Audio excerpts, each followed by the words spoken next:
우리 하나님의 말씀을 함께 봉독하겠습니다. 오늘 우리에게 주시는 하나님의 말씀은 누가복음 15장 1절로 10절까지의 말씀입니다. 신약성경 121쪽 누가복음 15장 1절부터 10절까지 저하고 한 절씩 교독하시고 마지막 절은 다 같이 읽도록 하겠습니다.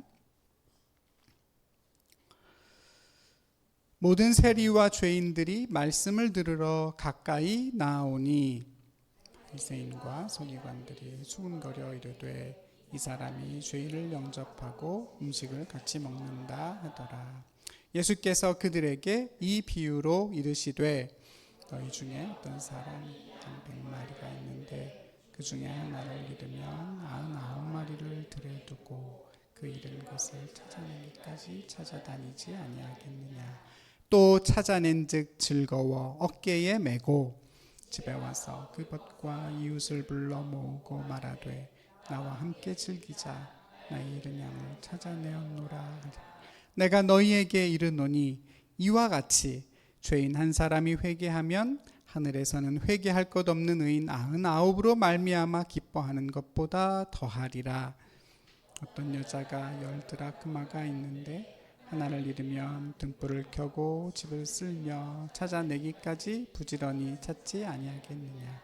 또 찾아낸즉 벗과 이웃을 불러 모으고 말하되 나와 함께 즐기자. 잃은 드라크마를 찾아내었노라 하리라. 내가 너희에게 이르노니 이와 같이 죄인 한 사람이 회개하면 하나님의 사자들 앞에 기쁨이 되느니라. 아멘.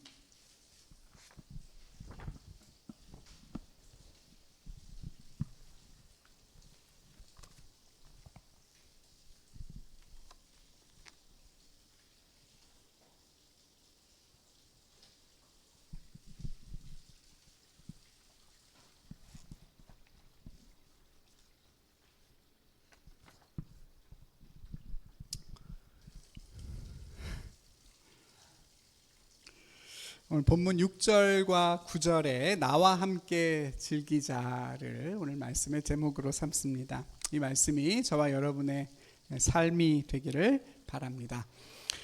지난주에 저희는 예수님을 따라오는 많은 사람들의 발걸음을 멈추게 하시는 예수님의 모습을 우리가 살펴봤습니다.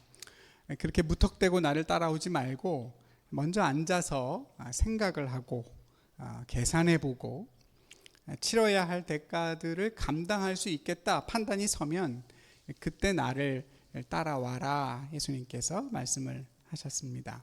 근데 오늘 본문에 등장하는 예수님의 모습은 그와는 좀 사뭇 달라 보입니다. 세리와 죄인들을 영접하고 환대하고 그들과 함께 음식을 나누어 먹으시면서 아주 즐거운 모습이십니다. 그리고 그런 예수님을 탐탁지 않게 바라보고 있는 이 바리새인들과 서기관들을 향해서도 여러 가지 비유의 말씀으로 설명해 주십니다. 잃은 양의 비유와 잃어버린 드라크마의 비유, 또 잃어버린 아들의 비유 다음 주에 살펴볼 텐데요. 이런 비유들을 여러 가지 말씀을 공들여서 아주 정성껏 사람들을 향해서 메시지를 전해주고 계신데요. 오늘 이 말씀을 나누는 저와 여러분에게도 성령의 귀한 듣는 마음이 있기를 바랍니다. 모든 세리와 죄인들이 예수님께 가까이 나왔다라고 하는 오늘 본문이 1절은 사실 상당히 충격적인 내용을 담고 있습니다.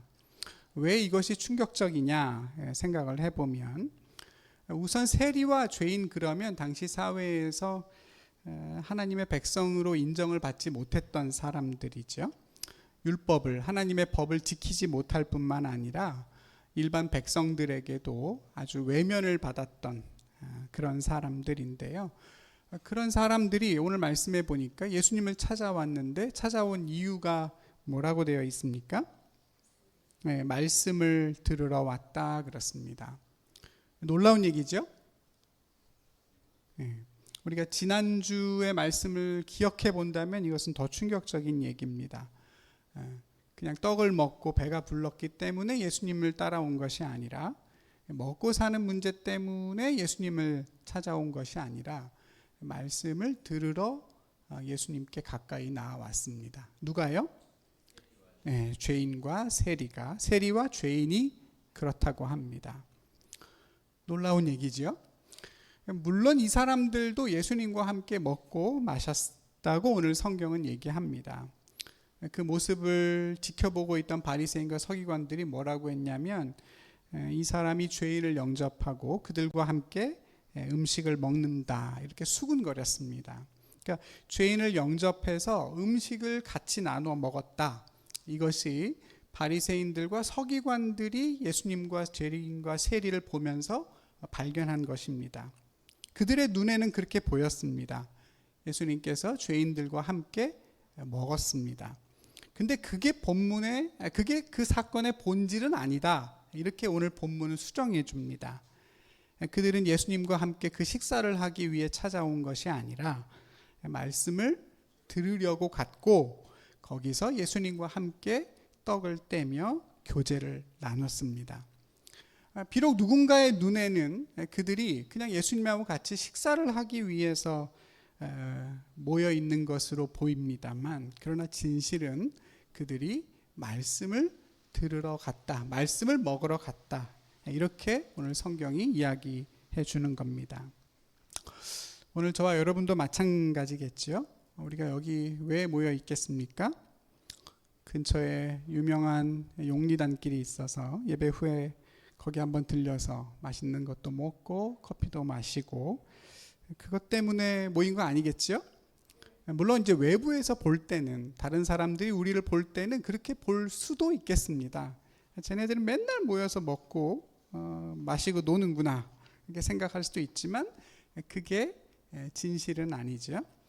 우리도 오늘 이 세리와 죄인들과 마찬가지로 예수님의 말씀을 듣기 위해 왔고 그 말씀 안에서 함께 기뻐하고 교제하기 위해 이곳에 모여 있는 줄로 믿습니다. 그러니까 여러분 그 목적을 빼앗기지 않도록 예수님의 발치에 앉아 말씀을 듣는 그 좋은 편을 그 무엇에게도 그 누구에게도 빼앗기지 않도록 우리가 잘 분별하고 조심해야 할 줄로 믿습니다. 어쨌든 세리와 죄인들이 말씀을 듣기 위해 예수님께 가까이 나아갔다는 것은 참 많은 진실을 담고 있는 대단히 중요한 얘기입니다. 여러분 한번 생각해 보십시오. 죄인과 세리가 왜 말씀을 들으러 굳이 예수님께 나아갔겠습니까? 어째서 말씀을 들으려고 회당이라든가 또는 바리새인들이라 혹은 랍비들에게 찾아가지 않고 왜 예수님께 나아갔던 거겠습니까? 맞아요. 네. 우선은 예수님의 공동체만이 그들을 환대해 줬기 때문입니다. 그렇죠? 어디를 가도 사람 취급 안 해주고 어디를 가도 인정을 안 해주니까 어울릴 수가 없으니 그들은 굳이 찾아간다고 하면 환대해 주는 예수님밖에 없는 겁니다. 오늘 예수님 말씀을 보면 예수님이 그들을 영접했다 그랬습니다. 그렇죠? 바리새인들의 눈에 보기에도 예수님이 그 죄인과 세리들을 영접해 주십니다. 그냥 적당히 좋아하고 반겨준 것이 아니라 진심으로 마음을 열어서 그 존재와 인격을 있는 그대로 받아들여 줬다는 뜻입니다. 여러분 우리에게도 그 마음이 필요하겠죠? 우리 서로를 진심으로 영접하고 또 우리 교회를 찾는 누군가를 진실하게 환대하는 마음이 필요합니다. 아울러 오늘 우리에게는 죄인과 세리가 누굴까 하는 고민이 필요합니다. 그 질문을 우리 자신에게 좀 던져봐야 합니다. 우리에게 이 시대에 죄인은 누구이며 세리는 누구일까? 세리와 죄인이라고 하는 이 부분을 어떤 영어 성경은 doubtful reputation이라는 말을 썼습니다. 그러니까 의심스러운 평판을 가진 평판이 나쁜 이런 뜻입니다. 사람들이 다 손가락질을 하고 사람들에게 별로 좋은 얘기를 듣지 못하는 사람들을 의미하는 거죠. 불편한 사람들이고 별로 같이 있고 싶어 하지 않는 사람들입니다. 과연 그게 누굴까? 나에게는 누구이고 우리 공동체에게는 그게 어떤 사람들일까? 그런 사람들을 예수님과 그 공동체는 영접해 줬다라고 하는 이 말씀 앞에 우리가 진지하게 한번 고민해 봐야 될 문제이겠습니다. 그런데 여러분, 예수님이 그들을 영접해 주셨기 때문에만 예수님을 찾아간 것은 아니었을 겁니다. 그렇지 않습니까? 왜냐하면 오늘 다시 한번 말씀드리지만 그들이 환대를 받으러 같이 먹고 마시기 위해 예수님을 찾아갔다고는 말하지 않기 때문입니다. 그들이 예수님에게로 말씀을 들으러 찾아갔다고 한다면 그것은 그 사람들이 예수님을 통해서 그들이 찾지 못했던 인생의 답을, 그들이 경험하지 못했던 생명의 경험을 했다는 뜻입니다. 맞습니까? 다른 곳에서는 경험하지 못했던, 누구에게도 들어보지 못했던 이야기를 예수님의 입을 통해 들은 겁니다. 대단히 중요한 얘기죠. 아무리 내가 그 사람에게 환대를 받는다 할지라도 이 부분이 없다고 하면 그들은 예수님에게 나가지 않았을 겁니다. 어디에서도 누구에게도 답을 들어보지 못한 그런 인생의 답을, 생명의 답을 들었기 때문에 예수님에게 굳이 찾아간 것입니다. 교회도 마찬가지겠지요. 환대하는 것만으로는 안 됩니다. 우리가 열심히 환대해주면 누군가가 찾아올까요? 그렇지 않습니다. 이제는 세상이 변해서 환대받으러 굳이 교회에 올 필요가 없는 때가 됐습니다. 세상에서도 얼마든지 환대받을 수 있거든요. 뭐만 있으면 되죠? 돈만 있으면 됩니다. 세리와 죄인이라 할지라도 사기꾼이어도 상관없습니다. 돈이 있으면 어디를 가든 대접을 받습니다. 그러니 죄인과 세리가 환대받으러 교회에 오겠습니까? 안 옵니다. 세상이 해줄 수 없는 이야기, 어디서도 들어보지 못했던 삶의 생명이 담긴 이야기를 들을 수 있어야, 그래야 교회를 찾아오겠죠?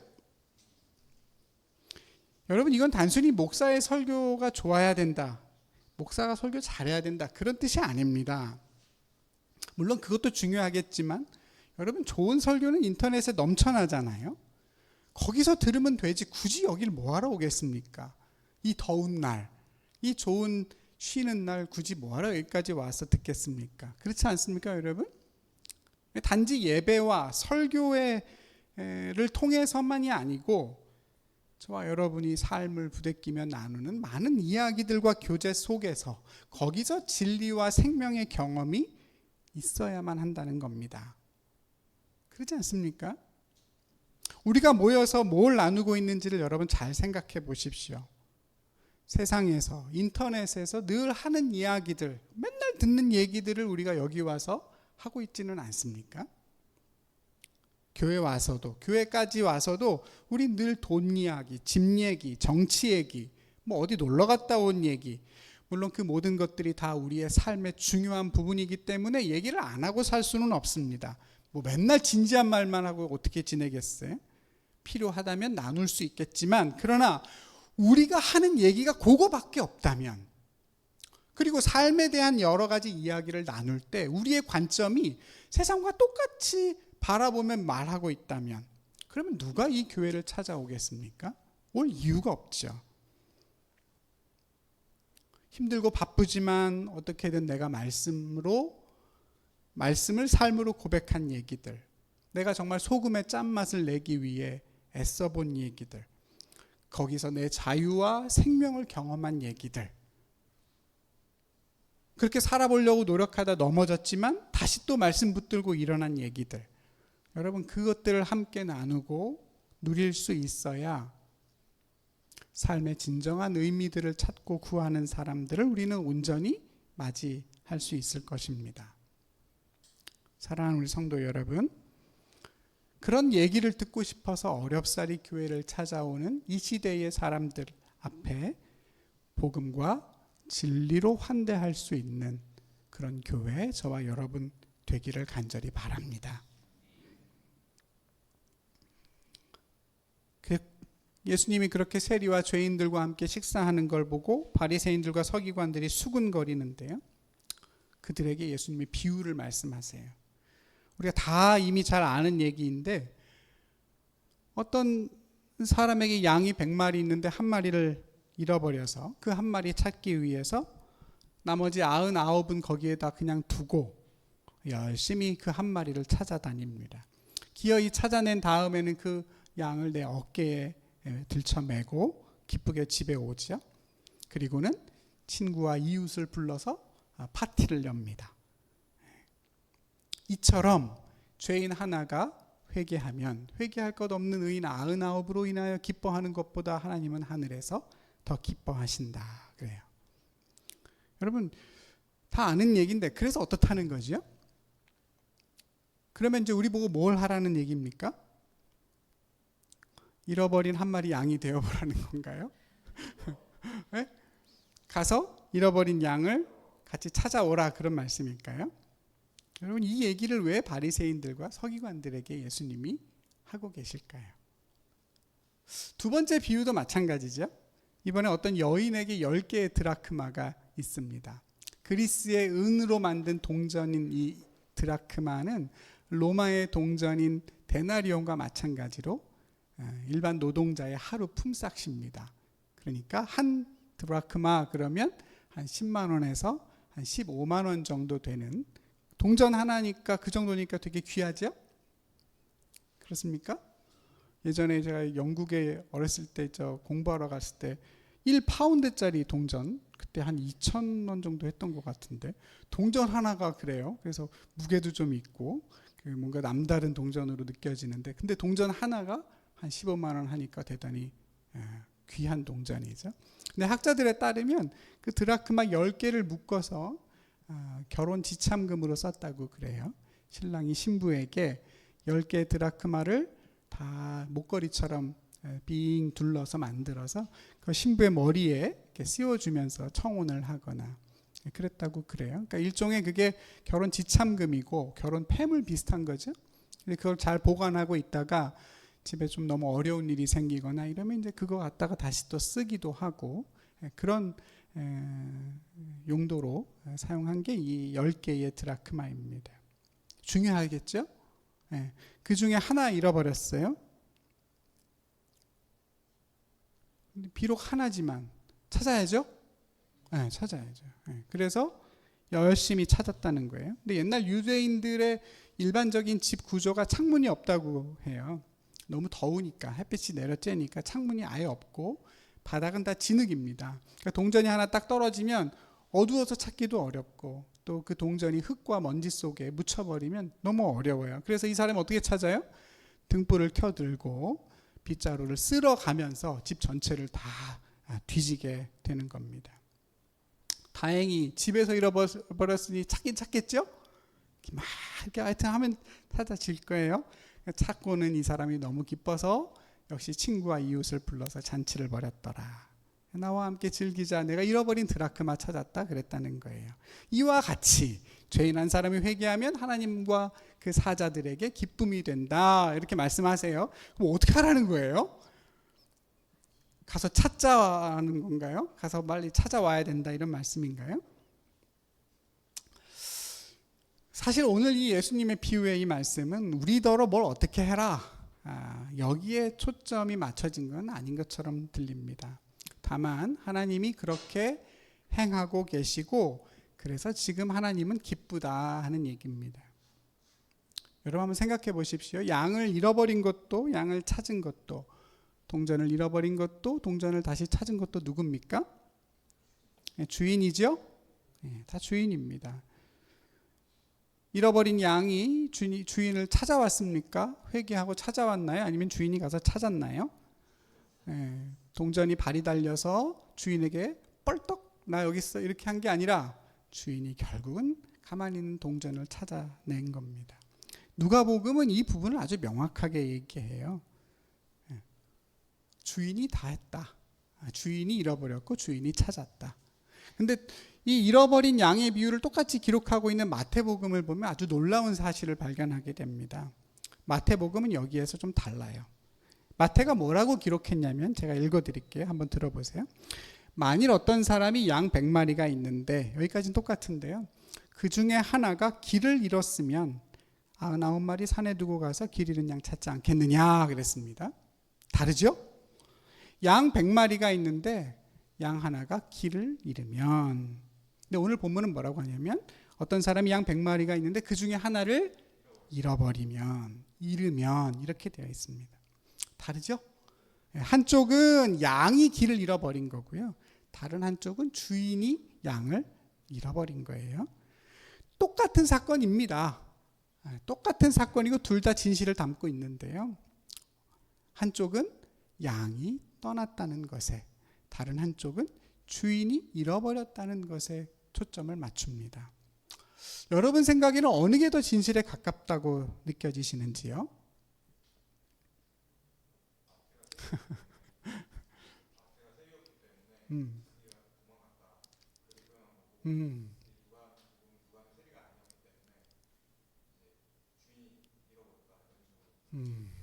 마태는 자기를 겸손하게, 네. 그러니까 어쨌든 내 잘못이다. 그렇죠. 새로운 해석이고 맞는 해석 같기도 해요. 마태복음의 그 관점이 사실은 구약의 전통적인 관점에는 맞는 것 같습니다. 예컨대 우리 잘 아는 이사야서에 있는 말씀 있잖아요. 우린 다 양 같아서 각기 제 길로 갔거늘 여호와께서는 우리 모두의 죄악을 그에게 담당시키셨도다 그랬습니다. 그러니까 우리는 다 양 같아서, 양은 어떤 존재냐면 각기 제 길로 가기를 좋아하는 존재다. 그러니까 주인이 잃어버린 것이 아니라 양이 제 멋대로 주인을 떠나갔다. 근데 오늘 누가의 이야기는 좀 다릅니다. 양이 제 길로 갔지만 결국은 주인이 잃어버린 것이고, 그래서 주인이 끝까지 찾아냅니다. 그러니까 오늘 본문은 다시 말해서 회개한 양의 이야기가 아니라 주인이 잃어버린 것을 찾아낸 이야기입니다. 그러니까 하나님은 지금 예수 그리스도를 통해서 그 일을 하고 계시죠. 찾고 또 찾고 기어이 찾아내는 방법이 누구입니까?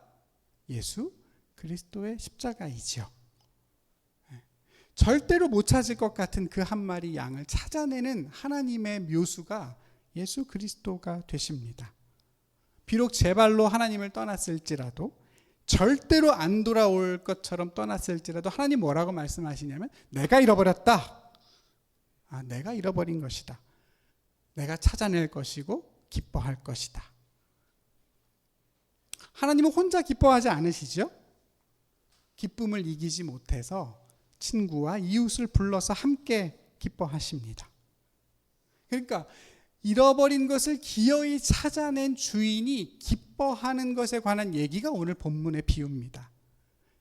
죄인이 회개해야 된다, 또는 죄인을 예수님께로 인도해 와야 된다, 전도해야 된다, 그것이 중요하지 않다는 것이 아니라 오늘 본문의 메시지는 그게 아니라는 얘기입니다. 잃어버린 영혼을 찾아낸 하나님의 기쁨을 같이 누리고 참여할 때가 바로 지금이다, 이런 뜻입니다. 그러니까 여러분 한번 잘 생각해 보세요. 세리와 죄인과 함께 식사를 나누고 계신 이 예수님의 모습은요, 잃어버린 양들을 찾아내는 행위이기 전에, 찾아내는 것이기도 하지만 그보다는 그 찾아낸 양으로 인하여 기뻐하는 하나님의 즐거움에 참여하고 있는 그런 모습입니다. 이해가 되시나요, 여러분?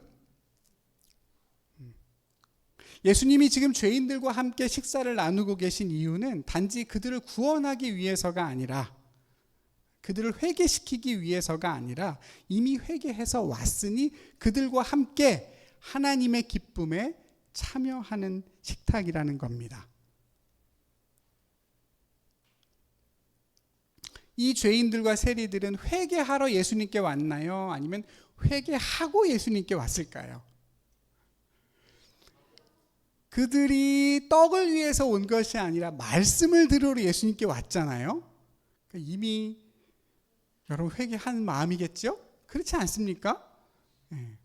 지난주 말씀과 생각해서 비교해서 한번 생각해 보세요. 떡 먹으러 예수님한테 온 게 아니에요. 예수님 말씀을 듣고 이미 생명의 경험을 해서 그 말씀을 듣기 위해 예수님께 찾아왔어요. 저와 여러분도 마찬가지죠. 회개하러 오늘 온 게 아니라 회개했으니 말씀 들으러 왔죠? 그렇잖아요. 물론 회개하기 위해서도 오지만 우린 이미 하나님의 용서를 경험해서 말씀을 들으러 왔단 말이에요. 그러니까 지금 이 사람들이, 이 죄인들이 회개를 받으러 온 것이 아니라, 잃어버린 양이 아버지께로 온 것이 아니라,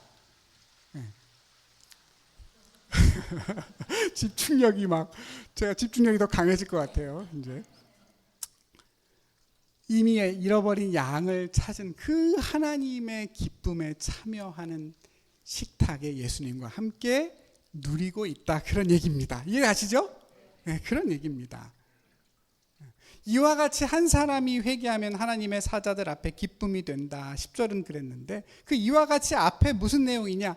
잃어버린 거 찾아서 주인이 사람들 불러서 다 같이 기뻐한다. 이처럼 하나님도 하늘에서 기뻐하신다. 사자들과 함께, 천사들과 함께 잔치를 벌이며, 무슨 잔치인지는 모르겠지만 하나님이 너무너무 행복해 하시며 기뻐하신다. 만끽하고 계신다. 그러니 예수님의 지금 이 식탁은 그 기쁨에 응답하고 환호하며 같이 참여하는 식탁인 거죠. 하나님이 천사들과 함께 하늘에서 기쁨의 만찬을 누리고 있다면 예수님은 지금 죄인들과 세리들과 함께 그 만찬을 같이 응대하고 있는 거예요. 여러분, 이런 걸 가리켜서 좀 어려운 말로 동기화라고 하죠. synchronized라고 해요. 핸드폰과 노트북이 동기화되어 있고, 인터넷과 웹하드와 우리의 노트북이 동기화되어 있죠? 그런 거죠. 하늘의 기쁨과 이 땅의 기쁨이 동기화되어 있어요.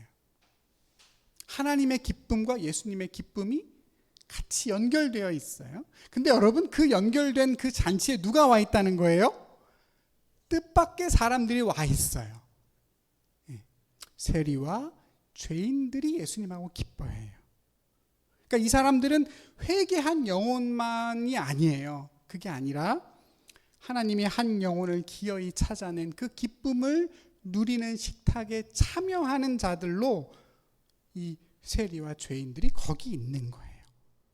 하나님의 기쁨을 헤아리고 있고 하나님의 기쁨에 참여하고 있어요. 대단한 것입니다. 그 자리에 마땅히 있어야 될 사람들이 누구겠습니까? 오늘 본문에 나오죠? 서기관과 바리새인이죠. 하나님을 너무나 잘 알고 있고 하나님을 오래 알아왔던 사람들. 예수님은 그걸 기대했을 거예요. 너희들이 이 식탁에 와서 나와 함께 하나님을 같이 기뻐하자. 근데 그들은 아니에요. 그들은 아니에요. 참여만 안 하는 게 아니잖아요. 뒤에서 냉담하게 수군거려요. 하나님의 기쁨을 전혀 헤아리지 못하고 그 기쁨에 참여할 마음이 없어요. 99이나 남았는데 굳이 그거 하나 찾으러 들에다가 99 놔두고 가야 되냐? 그것도 이해가 안 되고, 양 한 마리 찾았는데 그게 뭐 대단한 거라고 친구들 불러서 잔치를 벌이냐? 양 한 마리 값보다 그게 더 들겠다. 어디서 양 한 마리가 새로 태어나서 101마리가 된 게 아니라 원래 100마리였다가 다시 100마리가 된 건데, 한 드라크마 찾아서 11드라크마가 된 게 아니라 그냥 10드라크마일 뿐인데 뭔 한 달란트를 찾은 것처럼 그 호들갑이냐. 하나님하고 동기화가 되기는커녕 그 하나님의 기쁨 때문에 오히려 하나님에게서 더 멀어집니다. 여러분, 저와 여러분은 어떨 것 같습니까? 우리는 그 하나님의 기쁨을, 하나님의 마음을 충분히 공감하고 있을까요? 우리의 기쁨이 하나님과 잘 잇대어 있는 것 같습니까? 동기화가 잘 이루어지고 있어요? 오늘 예수님의 이 비유는 그러니까 하나님과 그 마음이 끊어져 버린, 기쁨의 이유가 끊어져 버린, 동기화의 그 연결이 끊어져 버린 저와 여러분의 마음을 다시 그 주파수를 하나님에게 맞춰 주시는 그런 말씀이 될 겁니다. 각기 제 길로 가버린 양을 내가 잃어버렸다. 기어이 찾아내시고, 그리고는 기쁨을 이기지 못해서 누군가와 같이 기뻐하기를 원하시는 하나님입니다. 나한테 99이나 더 있으니 하나는 괜찮아. 하나 찾아왔으니 원상복구 된 정도네. 그렇게 여기지 않으십니다. 한 마리 한 마리를 다 알고 계시고 그 이름을 지명하여 부르신다고 그랬어요. 재산이 아니죠. 10개 중에 하나 잃어버렸으니 90%가 온전한 것입니까? 그 신부가 그렇게 생각할까요? 10개의 드라크마 중에 하나 잃어버렸으니 90은 온전하구나. 아니죠? 하나가 빠지면 전부가 다 제로가 되는, 그러니까 소유의 차원이 아니라 존재와 관계의 차원에서 보고 계시죠. 그래서 하나가 그렇게 중요한 것입니다. 여러분, 예수님은 그런 하나님의 마음과 관점, 그리고 하나님의 기쁨을 우리에게 가르쳐 주시고 그 기쁨에 참여하자고 우리를 부르십니다. 여러분, 적어도 지금 이 순간만큼은, 적어도 지금 오늘의 이 본문의 이야기에서만큼은 하나님의 기쁨이 되는 것보다는 하나님의 기쁨을 헤아리고 그 기쁨에 동참하는 게 더 중요한 문제입니다. 너무너무 기뻐하시는 그 하나님의 흘러 넘치는 기쁨을 이해해 드리고 거기 같이 기뻐하는 거예요. 여러분, 그런 친구가 있다면 좋죠? 여러분, 슬픔은 누군가와 함께 나누면 반으로 줄어들기 쉽지 않죠? 어렵습니다. 누가 막 이렇게 위로해주면 좀 위로는 되지만 그렇다고 반으로 뚝 그렇게 우리말처럼 줄어드냐? 그렇지는 않아요. 근데 만약에 내가 정말 좋은 일이 있는데 나처럼 누가 막 미친 듯이 기뻐해줘요. 너무너무 잘 됐다. 나도 너무너무 기쁘다. 와, 막 환호해줘요. 여러분, 그러면 그 기쁨이 막 넘쳐나죠? 그렇지 않습니까? 그러니까 그런 친구는 많지 않아요.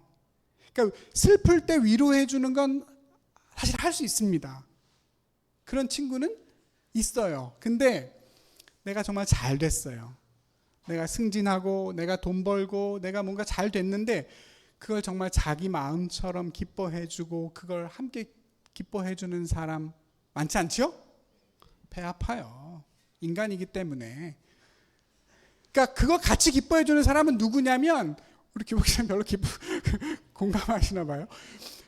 그걸 진짜 기뻐해주는 사람은 누구냐면 내 가족이나 정말 몇 안 되는 내 친구밖에 없어요. 그러니까 그런 사람을 우리는 찾죠. 그렇잖아요. 그러니까 하나님도 똑같아요. 하나님도 그 마음이신 거죠. 내 기쁜 마음을 헤아려주고 같이 그 기쁨에 동참하는 것만큼 하나님께 기쁨이 없다는 거예요. 그런 벗이, 그런 믿음의 친구가 주님께도 필요하다는 겁니다. 나 주님의 기쁨 되기 원하네. 좋은 찬양인데요. 근데 내가 주님의 기쁨이 되는 것보다 더 먼저이고 중요한 건 뭐냐면 내가 예수님의 기쁨을 공감하고 참여해서 같이 기뻐할 수 있는 거예요. 내가 하나님의 기쁨을 공감하지 못하고 이해를 못하는데 여러분, 내가 하나님을 위해 기쁜 사람이 될 수 있을까요? 어렵지 않겠습니까? 거의 불가능해 보이지 않습니까? 그렇죠? 하나님의 기쁨에, 하나님이 기뻐하시는 것을 헤아리고 그 기쁨을 우리는 선택해야 합니다. 기쁨은 선택인 것 같아요. 정말 기뻐할 만한 일이 있어서 우리가 기쁠 때도 있지만, 정말 기쁜 일 단 하나도 없을 때도 우리는 기쁨을 선택해서 기쁨을 선물로 받을 때가 있다는 걸 우리는 인생에서 배우지요? 그렇지 않습니까? 진짜 기쁜 일은 일도 없는데 내가 기쁨을 선택함으로 기쁨을 선물로 받아요.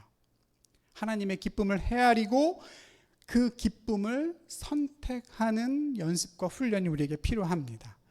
그래야만 되는 이유는 하나님을 위해서만이 아닙니다. 내가 온전한 기쁨을 누리기 위해서이고 내가 온전한 기쁨으로 충만해지기 위해서죠.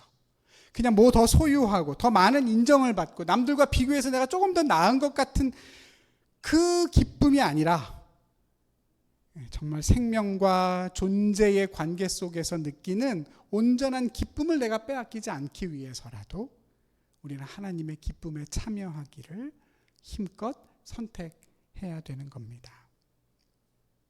이게 참 근데 말처럼 쉽지는 않습니다.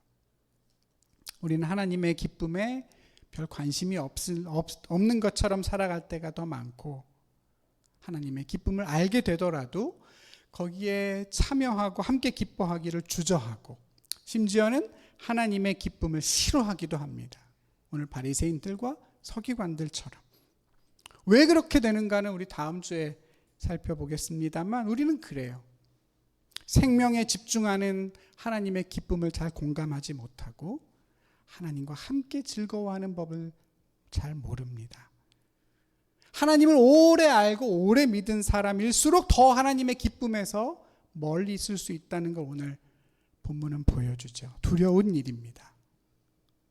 내가 조금 더 많이 소유하고 내가 더 그럴듯하게 소비하는 데서 기쁨을 누리는 것이 아니라, 그냥 늘 편한 사람들과 함께 누리는 기쁨이 아니라, 생명을 얻고 하나님과 풍성히 그 기쁨을 나누는 그 낯선 기쁨을 저와 여러분은 또 배워야 하고 연습해야 합니다. 잃어버린 것을 찾은 주인들은 하나같이 말합니다.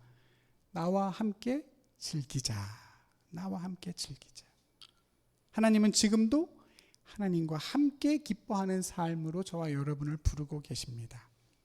사랑하는 우리 성도 여러분, 그 초대에 진심으로 응할 수 있는, 하나님의 기쁨을 공감할 수 있는 저와 여러분 되기를 바랍니다. 여러분, 우리 삶이라는 게 그렇습니다. 내가 기뻐하는 일을 하나님도 기뻐하면 참 좋겠는데, 나는 기쁜데 하나님은 근심하실 수도 있습니다. 우리 아이들이 웃고 소율이 소민이가 웃으면 그냥 그걸 지켜보는 것만으로도 부모는 행복할 텐데, 근데 모든 아이들의 그 기쁨이, 아이들의 모든 기쁨이 엄마 아빠의 기쁨은 아닐 겁니다. 그렇지요? 불량식품을 배불리 먹으면서 웃고 있다거나 그냥 끝도 없이 TV를 보며 행복해하고 있을 때 우리 두 분 집사님의 기뻐하지는 않을 겁니다. 신앙도 마찬가지죠. 하나님이 우리의 기쁨에 늘 같이 기뻐하시지는 않을 겁니다. 오히려 여러분, 우리가 근심할 때 하나님이 기뻐하실 수도 있습니다. 내가 울고 있는데 하나님이 기뻐한다거나 내가 기뻐하는데 하나님이 울고 계시다면 그건 참 가슴 아픈 일 아닙니까? 근데 여러분, 그런 일은 얼마든지 우리 삶에 일어날 수 있습니다. 하나님의 기쁨이 어디에 있나 우리가 조금 더 관심을 기울여야 할 이유가 됩니다. 한 가지는 분명히 알게 됐습니다. 하나님은 잃어버린 영혼이 돌아올 때, 찾아내셨을 때 그 기쁨을 견디지 못하십니다. 오랜 세월 주님을 떠났다가 누군가가 다시 돌아올 때, 누군가의 귀에 안 들리던 하나님의 말씀이 들리기 시작할 때, 누군가 다시 그 삶을 시작하는 아침에 하나님의 말씀 곁으로 나아갈 때, 여러분, 하나님은 기쁨이 흘러 넘칩니다. 그 기쁨을 선택하고 누리는 여러분 되시기를 바랍니다. 어떤 낯선 사람이 우리 교회에 찾아오면 여러분 어떻게 해야 되겠습니까? 다른 지체가 어떤 형제나 자매를 데리고 온다면 우리는 하나님의 기쁨 속으로 뛰어 들어가야 합니다. 하늘에서 천사들과 함께 기뻐하시는 하나님의 기쁨을 헤아리고 다가가 그 기쁨에 참여하시기를 바랍니다. 마지막으로 생명의 문제에 관한 한, 여러분 생명을 얻고 그 생명을 섬기는 일에 관한 한 여러분의 마음이 지나치게 합리적이거나 계산적이지 않도록 조심하셔야 됩니다. 우리는 경제적인 가치, 합리적인 가치가 최고의 가치로 인정받는 사회 속에 살아갑니다. 그러나 오늘 예수님의 비유에는 조금 다른 얘기가 나오지 않습니까? 한 영혼을 찾았을 때 그 기쁨을 표현하고 참여하는 데에는 경제적인 논리가 들어가지 않습니다. 한 드라크마를 찾았지만 10드라크마를 지불할 수도 있는 게 하나님의 나라입니다. 세상의 눈으로, 자본주의의 눈으로 볼 때는 오늘 주인의 행동은 대단히 불합리합니다. 그러나 생명과 존재의 차원에서 바라보면 다릅니다. 우리에겐 그 안목이 아직 많이 부족합니다. 물질로만 계산할 수 있는 그런 안목에 머무를 위험이 있는 겁니다. 처음에도 말씀드린 것처럼 우리에게 죄인과 세리는 누군가, 우리가 하나님의 기쁨을 함께 나눠야 될 사람은 누구인가를 곰곰이 한번 생각해 보십시오. 그리고 그들과 어떻게 하면 함께 기뻐할 수 있을까도 여러분 같이 고민해 주십시오. 비록 우리가 작은 교회지만 저는 저와 여러분이 그 하나님의 부르심에 제일 선봉에 서 있다라고 저는 믿습니다. 예배당을 여기로 이전하게 하신 것도 저는 그 이유라고 생각합니다. 진리의 말씀을 듣고 함께 나누는 그런 교회, 누구든 그걸 위해서 오고 싶은 교회, 잃어버린 생명을 찾는 하나님의 기쁨에 적극적으로 참여하는, 공감하는 그런 교회가 되라고 우리를 여기에 보내셨을 겁니다. 그 부르심의 뜻대로 하나님과 함께 기뻐하고 하나님의 기쁨이 되는 저와 여러분 되기를 바랍니다. 기도하겠습니다. 하나님 감사합니다. 하나님과 함께 기뻐하고 함께 즐거워하는 삶, 하나님이 기뻐하시는 일들을 함께 꿈꾸며 나아가는 삶, 그런 교회 되기를 원합니다. 하나님, 우리를 하나님의 기쁨으로 충만하게 하여 주시고 그 기쁨의 능력으로, 힘으로 담을 뛰어넘을 수 있도록 주님 도와주시옵소서. 기쁨의 종들이 되기를 원합니다. 무슨 일을 하든 어떤 일로 섬기든 하나님, 우리 마음에 기쁨이 소멸되지 않도록 저희를 지켜 주시옵소서. 예수님의 이름으로 기도드리옵나이다. 아멘.